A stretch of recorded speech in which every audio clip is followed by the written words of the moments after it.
주일을 뺀 40일을 사순절이라고 하는데요. 특별히 이 사순절은 우리 교회력에 상당한 의미가 있어요. 부활절을 앞두고 40일이기 때문에 이 사순절기 기간 동안에 예수님의 고난을 통해서 부활의 생명의 기쁨을 회복하는 그러한 절기입니다. 이 사순절을 통해서 다시 한번 예수님의 귀한 은혜를 여러분이 깊이 느끼시고 주님과 더 가까이 다가가는 그러한 시간들이 되어지기를 주의 이름으로 부탁을 드리겠습니다.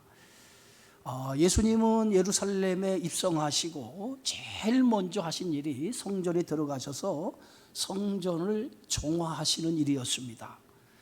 당시 그 성전 안에는 재물을 사고 파는 사람, 그리고 돈을 바꾸는 사람들로 아주 가득 찼으며, 또 이러한 일 가운데에 당시 종교 지도자들은 자신들의 권위를 이용해서 막대한 이득을 취하고 있었던 것을 볼 수 있습니다. 예수님은 그런 성전으로서의 기능을 잃어버린 것을 보고 내 집은 만민이 기도하는 집이라 라고 하시면서 어찌 그런 집을 너희가 강도의 소굴로 만들었느냐 라고 하시면서 성전 안에서 이렇게 재물을 사고 파는 사람들, 그리고 돈을 바꾸는 사람들, 이런 사람들을 상을 엎으시고 그들을 성전 안에서 다 내쫓아내셨던 것을 볼 수 있습니다. 이런 예수님의 행동을 보고 당시 종교 지도자들인 이 대제사장들과 또 서기관, 이 바리새인들, 이 사내들인 공회원이라고 할 수 있는 종교 권력자들은 예수님이 자신들의 권위에 도전하는 것으로 알고 무슨 권위로 이런 일을 행하느냐, 누가 이런 권위를 주었느냐라고 예수님께 묻지요. 예수님은 그들의 질문에 아무런 대답하지 않고 오히려 세례 요한의 세례가 하늘로부터 왔느냐 아니면 사람으로부터냐라고 역으로 그들에게 질문하므로 그들이 아무 말도 하지 못하게 하셨던 것을 볼 수 있어요. 그리고 예수님은 이런 종교 지도자들의 그 악한 모습을 포도원 농부의 비유를 들어서 말씀하시죠. 포도원 농부들은 포도원 소출을 주지 않기 위해서 포도원 주인이 보낸 종들을 때리고 또 능욕하고 심지어는 죽이기까지 하죠. 마지못해 주인은 하나밖에 없는 자기 아들을 그 농부들에게 보냅니다. 그러나 농부들은 상속자가 왔다고 하면서 포도원 주인의 아들까지도 그 포도원을 자기들의 소유로 삼기 위해서 죽이는 그러한 끔찍한 일을 행하게 되어지죠. 오늘 이 비유를 통해서 예수님께서는 이 포도원 농부들을 당시 종교 지도자들이라고 비유했고요. 그리고 그 종교 지도자들이 마치 건축자들이 버린 돌처럼 예수님을 잡아 죽이는데 그들이 앞장을 쓰지만은 하나님께서는 그들이 죽인 예수님을 그 모퉁이의 머릿돌로 사용하신다라고 하는 그러한 비유를 통해서 말씀을 하십니다. 이제 종교 지도자들인 제사장들과 서기관들, 그 당시 사내들인 공회원이라고 할 수 있는 이들이 예수님을 잡으려고 했지만 예수님을 잡지 못하자 이번에는 또 다른 계략을 세워서 예수님을 잡기 위해서 사람을 보내게 되어지죠. 그것이 오늘 본문의 12장 13절의 말씀입니다. 그들이 예수님의 말씀을 책잡으려고 하여 바리새인과 헤롯 땅 중에서 사람을 보내었다라고 이렇게 기록하고 있어요. 이 종교 지도자들은 마치 사냥꾼이 덫을 딱 놓고 사냥감을 기다리듯이 그런 의도를 가지고 예수님의 말씀을 책잡기 위해서 바리새인과 헤롯 땅 중에서 사람을 예수님께 보내게 되어진다는 거죠. 이 바리새인과 헤롯 땅들은 절대로 정치적으로 하나가 될 수 없는 사람들입니다. 어찌 보면 이들은 물과 기름과 같은 사이예요. 절대로 섞일 수 없는 관계입니다. 바리새인들은 율법에 철저한 사람들로 반로마주의자들이고, 또 반대로 헤롯 당들은 헤롯을 지지하는 세력으로 친로마주의자들입니다. 이들은 서로 정치적으로 다른 그러한 색깔을 가지고 있는 사람들이지만은 예수님을 제거하기 위해서 서로 이렇게 원수가 하나가 되듯 이렇게 다른 정치적인 색깔을 가지고 있는 이들이 서로 하나가 되는 것을 보게 되어지죠. 누가복음 23장에 보면 헤롯과 빌라도가 전에는 원수였으나 당일에는 친구가 되었다라고 하는 말씀이 있어요. 예수님을 죽이는 일에 빌라도와 헤롯은 이들은 서로 원수의 관계였어요. 그런데 이들이 서로 친구가 되어서 예수님을 죽이는 일에 앞장섰던 것처럼 사단은 하나님의 일을 방해하기 위해서 원수도 친구로 사용한다라고 하는 그러한 말씀을 우리가 볼 수가 있어요. 그래서 오늘 12장 14절에 보면 와서 이르되 선생님이여 우리가 아노니 당신은 참되시고 아무도 꺼리끼는 일이 없으시니 사람을 예모로 보지 않고 오직 진리로서 하나님의 도를 가르치심이다 라고 말하고 있어요. 바리새인과 헤롯 당들이 예수님을 찾아와서 온갖 찬사의 말을 예수님 앞에 하게 되어지죠. 그러나 이들의 찬사는 예수님을 존경해서가 아니에요. 예? 그들이 예수님을 존경해서 온갖 찬사를 늘어놓는 것이 아니라 그들은 예수님을 궁지에 몰아넣기 위해서 사전 포석으로 가면을 쓴 채 가식적인 말로 온갖 아첨을 하고 예수님 앞에 칭송을 늘어놓는 것을 볼 수 있어요. 그러면서 예수님 앞에 한 가지 질문을 하죠. 그 질문이 오늘 14절의 말씀입니다. 가이사에게 세금을 바치는 것이 옳습니까? 옳지 않습니까? 라고 하는 질문이었어요. 이들이 예수님께 찾아와서 질문한 이 문제는 굉장히 당시의 사회적인 문제였어요. 가이사에게 세금을 바치는 것이 옳습니까? 옳지 않습니까? 납세의 문제를 들고 예수님께 질문을 했어요. 이 당시 유대의 민감한 세금 문제를 가지고 예수님 앞에 질문함으로 예수님을 궁지에 몰아넣고자 했다고 하는 것이죠. 당시 가이사는 로마 황제입니다. 그 로마 황제를 우리 가이사, 신적인 존재라고 당시는 불렀어요. 그리고 당시 유대는 로마의 지배를 당하고 있는 식민지 국가입니다.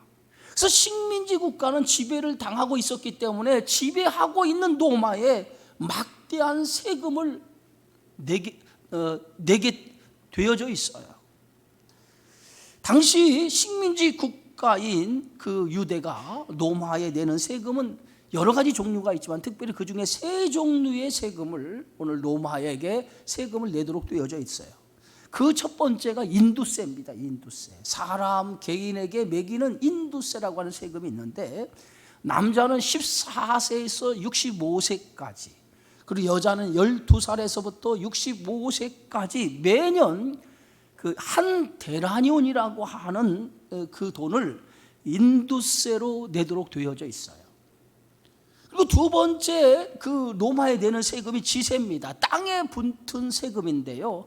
땅을 가지고 이 땅을 통해서 수확을 얻으면 반드시 수확을 얻은 거에 대한 세금을 내도록 되어져 있어요.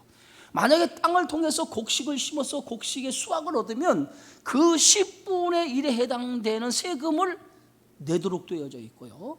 또 과일 나무를 심으면 그 과일 나무에서 얻는 수익의 5분의 1을 돈이나 헌물로 바치도록 되어져 있어요. 그리고 세 번째 세금이 뭐냐면 소득세입니다. 모든 사람들이 소득을 얻게 되어지면 그 소득의 1%를 반드시 세금으로 내도록 되어져 있어요. 이렇게 식민지 국가로 살아가는 유대는 로마의 제국에 막대한 세금을 낼 수밖에 없는 그런 시대적인 상황이었어요. 유대인들에게는 이렇게 로마에게 세금을 내는 것, 식민지 국가로 사는 것도 굴욕적이지만 식민지 국가로서 세금을 내는 것, 막대한 세금을 내는 것 자체도 굴욕적인 것이라고 생각을 했어요. 그래서 세금 문제로 유대 사회에는 불만이 팽배해 있었고요. 급기야는 열심 당원들에 의해서 세금에 반대하는 운동이 일어나요. 반란이 일어나기도 했어요. 그래서 당시 로마는 유대인들에게 이 세금을 걷기 위해서 같은 동족인 유대인 가운데에 세금 징수원을 뽑아가지고 일정한 세금 액수를 정해줘서 그 정해진 세금 외에 그 이상의 세금을 걷어들이면 그들이 갖도록 하는 그러한 제도를 채택을 했습니다. 그래서 많은 그러한 그 세금을 징수하는 그러한 징수원들이 있었어요. 그래서 그 징수원들은 정해진 노마의 세금을 걷어다가 노마에 바치고 나머지 더 걷는 세금을 자신들의 그러한 사적인 데에 사용하게 되어졌어요. 이러다 보니까 당시 세금 징수원들은 동족의 피를 빨아먹는 매국노라고 하는 그러한 칭호를 듣게 되었고요.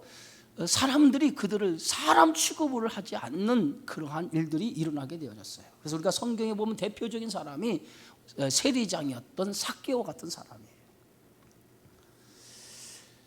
이렇게 당시의 민감한 세금의 문제, 이 문제를 들고 예수님 앞에 질문을 한 거예요.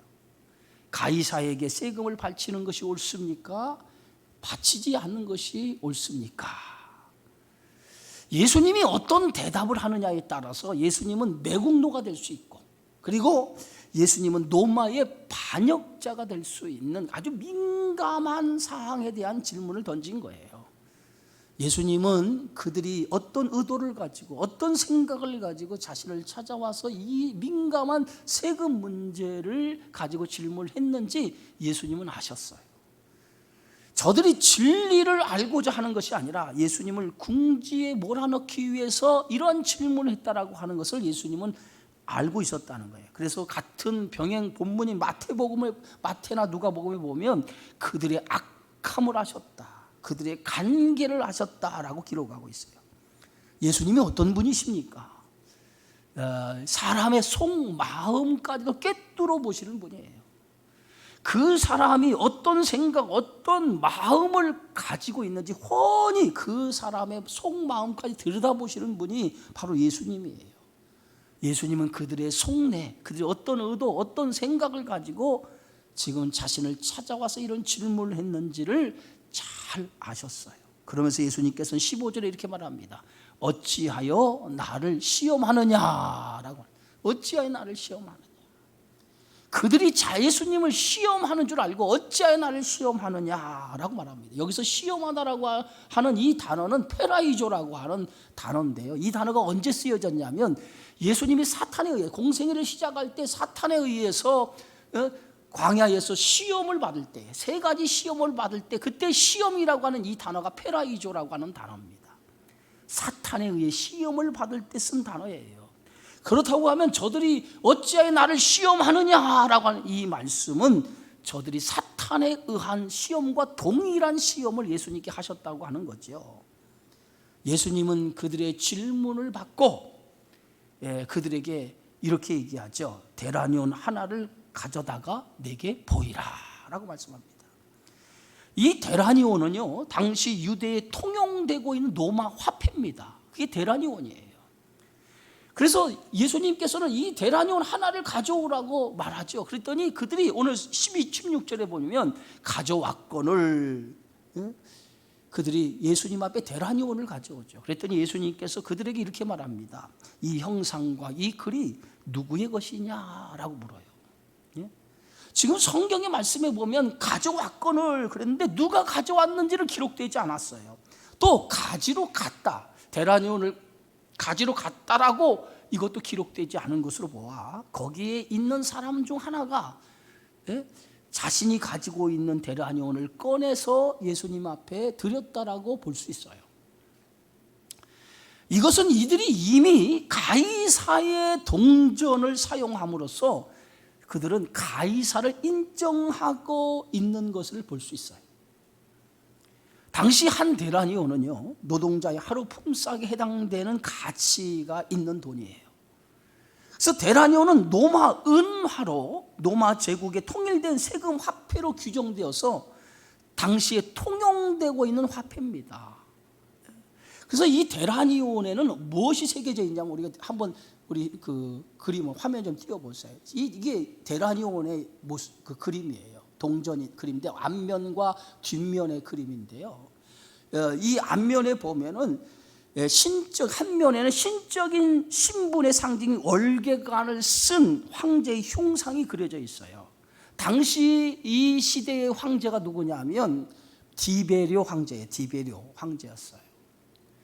그래서 디베리오 황제의 시대이기 때문에 이 데라니온의 형상에 박힌 이 황제의 얼굴은 디베리오 황제의 얼굴입니다. 그리고 여기에 글이 써 있는데 이 글에는 어떤 글이 써 있냐면 신적인 아구스도 존엄한 아들이라고 하는 문구가 저기에 새겨져 있는 거예요. 그래서 황제는 신이다라고 하는 그러한 문구가 저기에 새겨져 있는 거예요. 또 하나, 그리고 그 이면에는 최고의 사제라는 문구와 함께 황태우 리비아의 황상이 그려져 있고요. 그 오른편에는 올림피아의 긴 홀이 있고 왼편에 올리브 나무 가지가 있어서 그녀를 천상적인 평화의 화신으로 나타내고 있는 것이 이 데라니온에 새겨진 그림이었어요. 결국 이 화폐에 새겨져 있는 형상과 글귀는 당시 황제를 숭배하기 위해서 만든 화폐라고 볼 수 있어요. 그래서 노마는 당시에 황제를 주라, 큐리오스 주라고 여기고 주인으로 여기면서 주라고 고백을 했어요. 그런데 그리스도인에게 참된 주는 황제가 아니죠. 그리스도가 우리의 주입니다라고 고백하게 되어지죠. 예수님은 이 데라니온을 가지고 와서 그들에게 묻습니다. 이 데라니온 속에 있는 이 형상과 이 글이 누구의 것이냐라고 물어요. 이 형상과 이 새겨진 글이 누구의 것이냐라고 묻습니다. 이렇게 예수님이 그들에게 물음을 통해서 그들 스스로가 데라니온을 가지고 온 그들 스스로가 대답하게 함으로써 자기들이 파놓은 함정에 자기들 스스로 빠져 있음을 예수님은 그들이 빠져 있음을 알게 했습니다. 자, 그러면서 마가복음 12장 17절에 보니까 이 예수께서 이르시되 가이사의 것은 가이사에게, 하나님의 것은 하나님께 바치라, 이렇게 말했습니다. 가이사의 것은 가이사에게, 하나님의 것은 하나님께 바치라. 로마 화폐 안에는 지금 우리가 본 것처럼 황제의 형상과 글이 그 안에 새겨져 있었어요. 가이사의 것이라고 하는 말은 황제의 형상과 글을 말하는 거예요. 예수님은 이 가이사의 것은 가이사에게, 하나님 것은 하나님께 바치라고 하는 이 말씀을 통해서 아주 단순한 예수님의 답 같지만은 그 대답 속에는 인간의 본질이 이 속에 들어있다는 거예요. 인간의 본질적인 답이 이 안에 들어있다는 거예요. 가이사의 것은 가이사에게, 하나님의 것은 하나님께 바치라라고 하는 것은 가이사에게 속한 것은 가이사에게 바치고 하나님께 속한 것은 하나님께 바치라라고 하는 말씀인 거예요. 예? 여러분, 하나님이 인간을 만들 때 어떻게 만들었습니까? 오늘 창세기 1장 26절 27절에 보면 하나님이 인간을 만들 때 이렇게 만들었어요. 하나님이 이르시되 우리의 형상을 따라 우리의 모양대로 우리가 사람을 만들고 그들로 바다의 물고기와 하늘의 새와 가축의 온 땅과 땅에 기는 모든 것을 다스리게 하자 하시고 하나님이 자기 형상 곧 하나님의 형상대로 사람을 창조하시되 남자와 여자를 창조하셨다라고 기록하고 있어요. 하나님은 인간을 만들 때 유독 다른 피조물과는 전혀 다르게 인간을 만들었어요. 인간만이 하나님의 형상을 따라 하나님의 모양을 따라서 인간을 만들었다라고 기록하고 있어요. 그래서 인간에게만 하나님의 형상이 인간 속에 들어있다는 거예요. 여러분, 야곱이 20년 만에 형 예서를 만나는 순간, 그가 형 예서의 얼굴을 본 순간 어떻게 고백합니까? 형님의 얼굴을 보니 하나님의 얼굴을 보는 것 같습니다 라고 그렇게 고백을 해요. 그 얘기는 그 예서의 얼굴 속에 하나님의 형상이 들어있기 때문에 오늘 야곱이 그렇게 고백한 거예요. 여러분 옆 사람 한번 앞뒤 사람 한번 보세요. 예? 하나님의 얼굴이 보이는지. 우리 모습 속에는 반드시 오늘 성경의 말씀처럼 하나님의 형상을 따라 하나님의 모양대로 인간을 만들었다라고 기록하고 있기 때문에 우리 사람 안에는 하나님의 형상이 이 안에 들어있는 거예요. 그래서 여러분의 모습 속에는 하나님의 모습, 하나님의 형상이 여러분 안에 담아 있어요. 그래서 가이사의 것은 가이사에게, 하나님의 것은 하나님께 바치라 라고 하는 것은 가이사의 것은 가이사의 형상을 말하고요. 그래서 가이사의 형상이 새겨져 있는 것은 가이사에게 바치고 하나님의 형상이 새겨져 있는 것은 하나님께 바치라는 거예요. 그렇다면 하나님의 형상이 새겨져 있는 사람이 누구예요? 오늘 우리죠. 저와 여러분 안에는 하나님의 형상이 새겨져 있는 거예요. 예? 그래서 하나님의 것을 하나님이 바치라고 하는 것은 하나님의 형상이 새겨져 있는 우리가 하나님 앞에 바치라는 거예요. 그래서 로마서 12장 1절에 보면 그러므로 형제들아 내가 하나님의 모든 자비하심으로 권하노니 너희 몸을 하나님이 기뻐하시는 거룩한 산 제물로 드리라. 이는 너희가 드릴 영적 예배다라고 말하고 있어요. 우리 자신이 하나님의 형상으로 만들어졌기 때문에 우리 자신을 거룩한 하나님 앞에 산 제사, 산 제물로 드리라는 거예요. 이것이 영적인 예배라고 오늘 말씀하고 있어요. 여러분 우리의 몸은 내 것이 아니에요.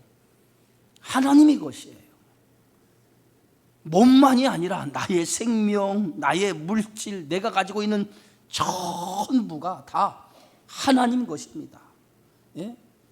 가끔 우리가 착각하며 사는 경우가 있어요. 내 것인 것처럼 착각을 합니다. 그러나 내 것은 없어요. 우리는 다 하나님의 것을 가지고 살아가요. 여러분 우리가 살다가 우리가 죽으면 아무것도 가지고 가지 않아요. 다 놔둔 채로 맨몸으로 갑니다. 그게 인생이에요. 왜 그렇습니까? 내 것이 아니기 때문에요. 우리는 살면서 하나님의 것을 빌려 쓰는 것뿐이지 내 것이 아니에요. 예? 그래서 내 것이 아니기 때문에 하나님이 오라 하시면 그냥 갈 수밖에 없는 거예요. 예? 그래서 우리는 사는 동안에 어떻게 살아가야 됩니까? 하나님의 것을 가지고 살기 때문에 우리는 항상 하나님의 것에 대해서 감사하며 살아야 돼요. 감사하면서. 그리고 또 하나 하나님이 주신 것에 대해서 만족하며 살아가야 돼요. 근데 인간은 이 하나님의 것을 가지고 살면서도 내 것인 것처럼 착각하기 때문에 더 많은 것을 가지려고 그 탐심, 욕심이 끊이질 않아요. 욕심이 끊이지 아니하니까 우리 안에 끊임없이 뭐가 나타나냐면 늘 불만과 원망이 생기기 시작해요. 내가 만족을 못 느끼니까 불평이 생기고 원망이 생겨요. 그러다 보니까 우리 안에 감사가 없어요. 감사가. 예? 하루하루 살아가는 것, 내 것이 아닌 하나님의 것으로 살아가는 것을 깨달은다면 하루하루 사는 것 자체가 얼마나 기쁘고 얼마나 감사합니까? 그렇잖아요. 그런데 그 하나님이 주신 것을 가지고 하루하루 살아가는데 그것에 대한 감사가 없어요. 그래서 늘 불평과 늘 원망을 가지고 살아가요. 여러분 하루하루 살아가는 것 모든 것이 감사한 일이라고 생각하세요. 예? 여러분들이 죽으면 하나도 가져갈 수 없는 거예요. 오늘 하루 내가 살아가는 것, 새끼 양식을 먹고 내 가족과 내 남편과 내 아내와 이렇게 행복하게 살아갈 수 있다고 하는 것 자체, 그것 오늘 하루에 살아가는 삶에 대해서 감사해야 돼요. 그것이 바로 하나님의 형상을 가지고 살아가는 우리 인생에 주시는 축복이에요. 그래서 오늘 성경은 사는 동안 우리는 우리의 몸을 하나님이 기뻐하시는 거룩한 산 제물로 드리라 이렇게 말하고 있어요. 산 제물이라고 하는 것은 뭡니까? 삶으로 매일매일 감사로 하나님 앞에 영광을 돌리면서 살아가라는 거예요. 인간의 불행이 어디서 시작되는지 아십니까? 인간의 불행은요, 있어야 할 자리를 떠난 순간부터, 이탈하는 순간부터 인간의 불행이 시작이 된 거예요. 하나님의 형상으로 창조된 아담과 하와가 있어야 할 자리가 어디예요? 에덴 동산이에요. 에덴 동산. 예? 하나님이 아담과 하와를 창조하시고 그 아담과 하와를 어디에 두셨습니까? 에덴 동산에 두셨다라고 성경은 말하고 있어요. 창세기 2장 8절에 보면 여호와 하나님이 동방의 에덴의 동산을 창설하시고 그 지으신 사람을 거기에 두셨다라고 말하고 있어요. 인간을 위해서 에덴 동산을 창조하시고 그 창조하신 에덴 동산 안에 인간을 거기에 살도록 두셨다는 거예요. 그런데 이 에덴 동산이 어떤 곳입니까? 각종 실과가 있고 생명수가 있으며 그곳에는 하나님과 영원히 사는 그러한 곳이 에덴 동산이에요. 그래서 에덴 동산은 죽음도 없고 부족함이 없는 곳이에요. 그게 에덴 동산이에요. 이런 생명의 동산을 하나님이 만드시고 인간을 거기에 살도록 두셨다는 거예요. 그런데 아담과 하와가 이런 생명의 동산에서 영원히 살도록 하나님께서 그곳에 두셨는데 사탄의 유혹을 이기지 못하고 결국은 하나님이 먹지 말라 한 선악과를 먹음으로 인해서 결국은 이 하나님이 만드신 이 아름다운 영원한 생명의 동산에서 추방을 당하게 되어지죠. 결국은 하나님이 만드신 이 에덴 동산을 떠나게 된 거예요. 있어야 할 자리를 지키지 못하고 이탈해버리고 만 거예요. 인간의 불행이 여기서 시작된 거예요. 죄가 들어옴으로 인해서 있어야 할 자리를 이탈해서 결국은 자리를 이탈한 순간부터 인간에게 불행이 찾아오기 시작한 거예요. 그래서 여기서 가이사의 것은 가이사에게, 하나님의 것은 하나님께 바치라 라고 하는 이 바치라라고 하는 단어에는요 어떤 뜻이 숨겨져 있냐면 되돌려 놓다 라고 하는 뜻이 이 안에 의미가 담겨져 있어요. 이 말이 뭡니까? 잃어버린 형상, 죄를 통해서 잃어버린 형상을 원위치로 회복하다, 되돌려 놓다. 이것이 가이사의 것은 가이사에게, 하나님의 것은 하나님께 바치라 라고 하는 그러한 의미가 이 안에 담겨져 있다는 거예요. 원래부터요 가이사의 것은 없어요. 모든 것이 다 누구의 것입니까? 모든 것이 다 하나님의 것이에요. 그런데 인간의 욕심, 인간의 탐심이 가이사를 만든 거예요. 그래서 결국은 인간의 욕심과 탐심이 형상을 만들고 그를 신처럼 숭배하도록 만든 것이 인간의 탐욕의 결과 아닙니까?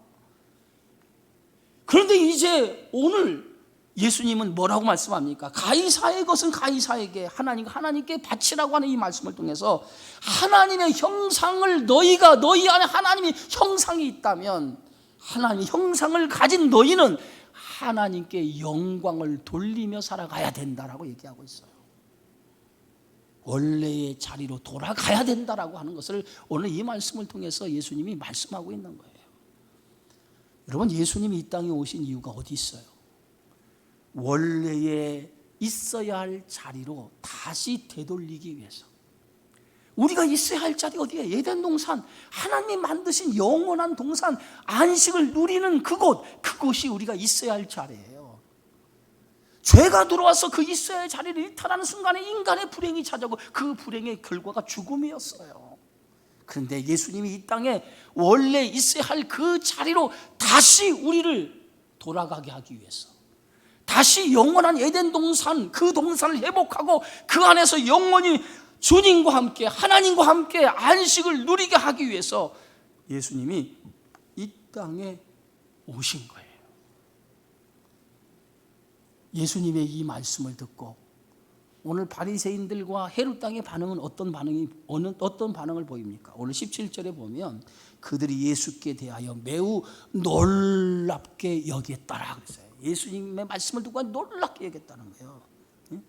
그들은 예수님께 찾아와서 예수님을 어떤 함정에 밀어넣기 위해서 예수님 앞에 질문을 던졌지만은 예수님의 답을 듣는 순간은 아무 말도 하지 못한 거예요. 오히려 예수님의 말씀 앞에, 그 말씀 앞에 놀랍게 여기게 되어졌다는 거죠. 사랑하는 성도 여러분, 죄라고 하는 것은 인간이 있어야 할 자리를 떠나게 만든 것이 죄예요.